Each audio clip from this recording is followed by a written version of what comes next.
Di bawah matahari pukul 1 siang, Mirta berdiri di seberang jalan depan stasiun. Sosok pengemis buta itu seperti patung kelaras pisang, kering, compang-camping, dan gelisah. Mirta merekam lintang pukang lalu lintas dengan kedua telinganya. Dengan cara itu pula, Mirta mencoba menyelidik di mana Tarsa, penuntunnya, berada.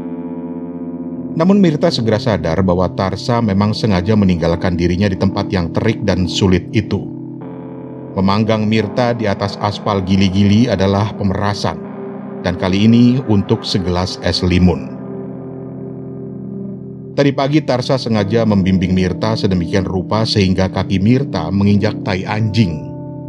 Mirta boleh mendesis dan mengumpat sengit, tapi Tarsa tertawa. Bahkan mengancam akan mendorong Mirta ke dalam got kecuali Mirta mau memberi sebatang rokok.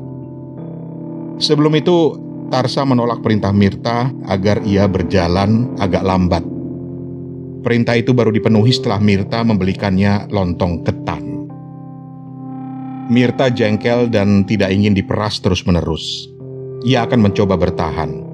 Maka meski kepalanya serasa diguyur pasir pijar dari langit, Mirta tak ingin memanggil Tarsa. Berkali-kali ditelannya ludah yang pekat, ditahannya rasa pening yang menusuk ubun-ubun, diusapnya wajah untuk mencoba meredam panas yang menjerang.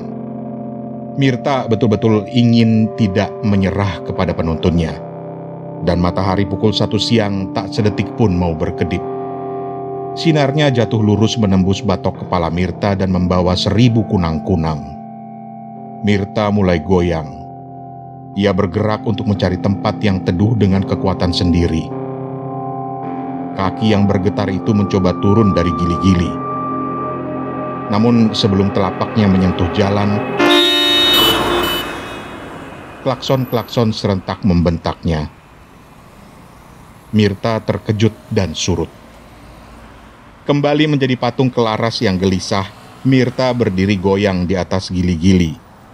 Kunang-kunang lebih banyak lagi masuk ke rongga matanya yang keropos. Kedua kakinya bergerak lagi. Kini Mirta bukan hendak menyeberang, melainkan berjalan menyusuri trotoar. Mirta harus meninggalkan tempat itu kalau ia tidak ingin mati kering seperti dendeng. Namun baru beberapa kali melangkah, Mirta melanggar sepeda yang diparkir melintang. Sepeda itu tumbang dan tubuh Mirta serta-merta menindihnya. Bunyi berderak disambut sorak-sorai dari seberang jalan dan itu suara Tarsa. Pemilik sepeda datang hanya untuk mengurus kendaraannya. Tarsa yang sejak tadi asik bermain yoyo di bawah pohon kerai payung di seberang jalan juga datang. Tapi Tarsa hanya menonton ketika Mirta bersusah payah mencoba berdiri. Tangan Mirta menggapai-gapai sesuatu yang mungkin bisa dijadikan pegangan. Karena tangannya gagal menangkap sesuatu, Mirta tak bisa tegak. Ia jongkok seperti mayat yang dikeringkan. Kepalanya terasa menjadi gasing yang berputar makin lama makin cepat. Kesadarannya mulai mengawang. Meski demikian, Mirta tahu Tarsa sudah berada di dekatnya. Panas, Kang Mirta. Panas sekali, bangsat, kata Mirta dengan suara kering dan samar.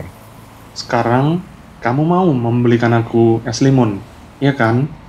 Mirta tak menjawab. Namun Tarsa mengerti bahwa Mirta sudah tak tahan lagi berada lebih lama di bawah matahari. Tarsa juga sudah tahu bahwa Mirta menyerah. Maka tanpa tawar-menawar lagi, Tarsa membawa Mirta menyeberang dan berhenti dekat tukang minuman.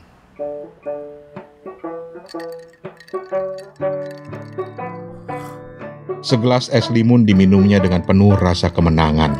Mirta juga minum, bukan es limun melainkan air putih. Segelas lagi dan segelas lagi.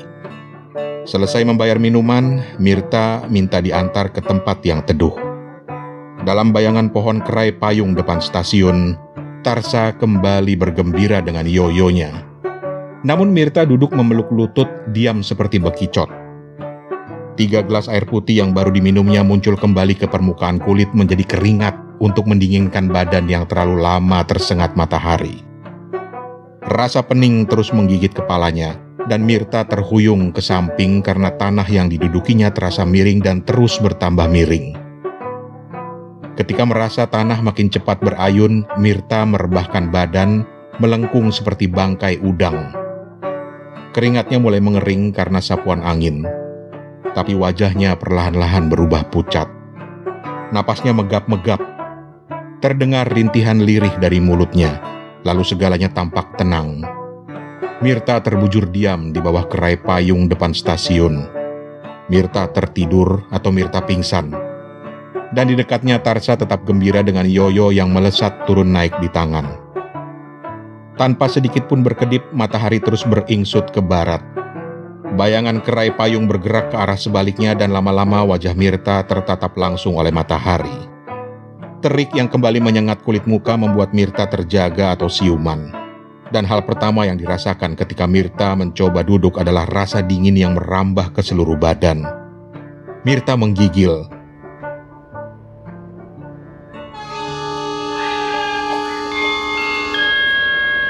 Mohon perhatiannya. Sesaat lagi, kereta Argo Bromo Anggrek dari Stasiun Tegal akan tiba di Stasiun Cirebon menuju stasiun akhir Jakarta Gambir. Bel stasiun berdentang nyaring. Pengumuman berkumandang. Kereta akan segera masuk. Tarsa menggulung yoyonya dan berbalik ke arah Mirta. Kereta datang, Kang. Ayo masuk stasiun.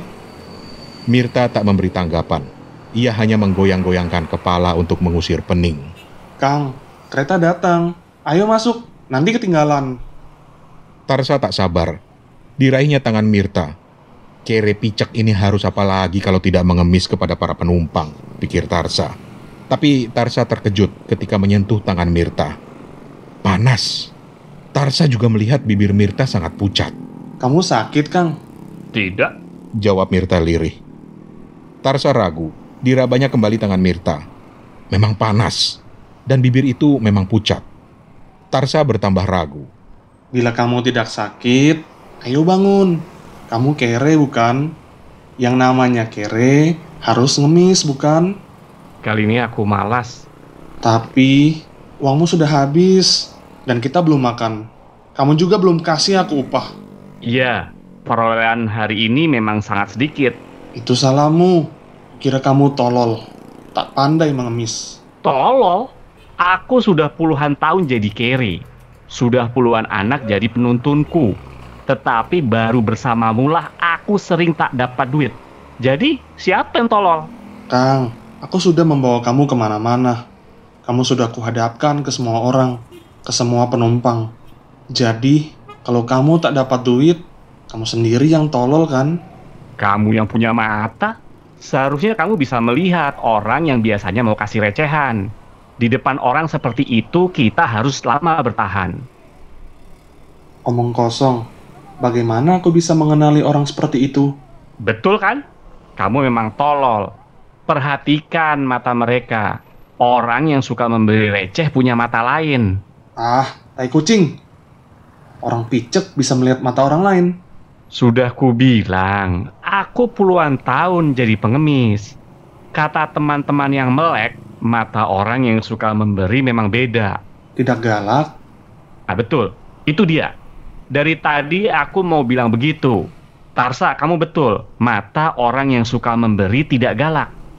Mata orang yang suka memberi, kata teman-teman yang melek, enak dipandang. Ya aku kira betul. Mata orang yang suka memberi memang enak dipandang. Tarsa nyengir. Akan kucari penumpang-penumpang yang matanya enak dipandang. Ayo Kang Mirta, kita jalan. Mirta tidak sedikit pun bergerak. Sudah kubilang kali ini aku malas. Apa kamu lupa kereta yang baru datang? Kereta utama bukan? Kita tidak akan bisa masuk kereta seperti itu. Ngemis lewat jendela pun payah. Tunggu saja nanti kereta kelas 3. Tapi kita belum makan, Kang. Percuma mengemis di kereta api utama. Aku sudah berpengalaman. Jadi turutilah apa yang kubilang. Tunggu saja kereta kelas 3. Tarsa diam meski hatinya jengkel bukan main. Bukan hanya jengkel kepada Mirta, melainkan juga kepada kata-katanya yang benar belaka. Tarsa ingat, memang sulit mencari orang yang matanya enak dipandang dalam kereta kelas 1. Melalui jendela, ia sering melihat berpasang-pasang mata di balik kacamata tebal itu. Mata yang dingin seperti mata bambu. Mata yang menyesal karena telah tertumbuk pada sosok seorang kere picek dan penuntunnya. Mata yang bagi Tarsa membawa kesan dari dunia yang amat jauh. Ada bunyi keruyuk dari perut. Tarsa menelan ludah. Ia mencoba melupakan semua dengan yoyonya. Tetapi bunyi dari perutnya makin sering terdengar. Tarsa keluar dari bayangan kerai payung, berjalan tak menentu dan berbalik lagi. Ia ingin mengajak Mirta untung-untungan mengemis kepada penumpang kereta yang baru datang. Tapi dilihatnya Mirta sudah rebah kembali. Tubuhnya menggigil dan terasa sangat panas. Ketika Mirta meraih tangannya, Tarsa memandangi orang yang dituntunnya itu dengan perasaan campur aduk. Mungkin dia menyesal telah menjemur Mirta terlalu lama demi segelas es limun. Mungkin juga ia jengkel ketika menyadari bahwa dirinya tidak lebih dari kacung bagi kere picek yang kini menggeletak di tanah di depannya.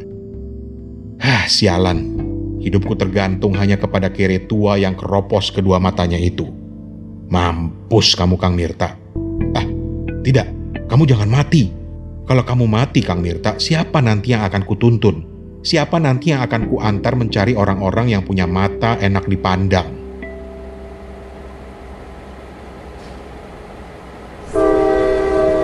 Peluit lokomotif berbunyi nyaring dan kereta kelas 1 berangkat.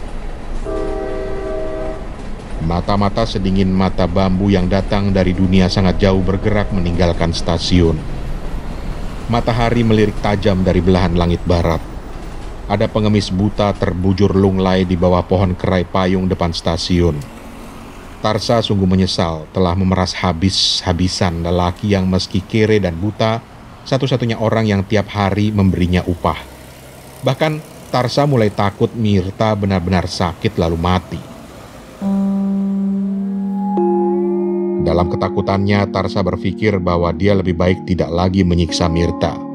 Tarsa juga berpikir bahwa sebaiknya ia ikuti saja semua kata Mirta, hanya mengemis di kereta kelas 3. Dalam hati Tarsa mengaku, sebagai pengemis Mirta sudah sangat berpengalaman. Bel di stasiun kembali berdering. Diumumkan kereta lain akan masuk. Tarsa hafal yang akan tiba adalah kereta kelas 3 dari Surabaya. Ditolehnya Mirta yang masih menggeletak di tanah. Mulut Mirta setengah terbuka, bibirnya sangat pucat. Napasnya pendek-pendek. Ketika diraba, tubuh Mirta masih terasa sangat panas.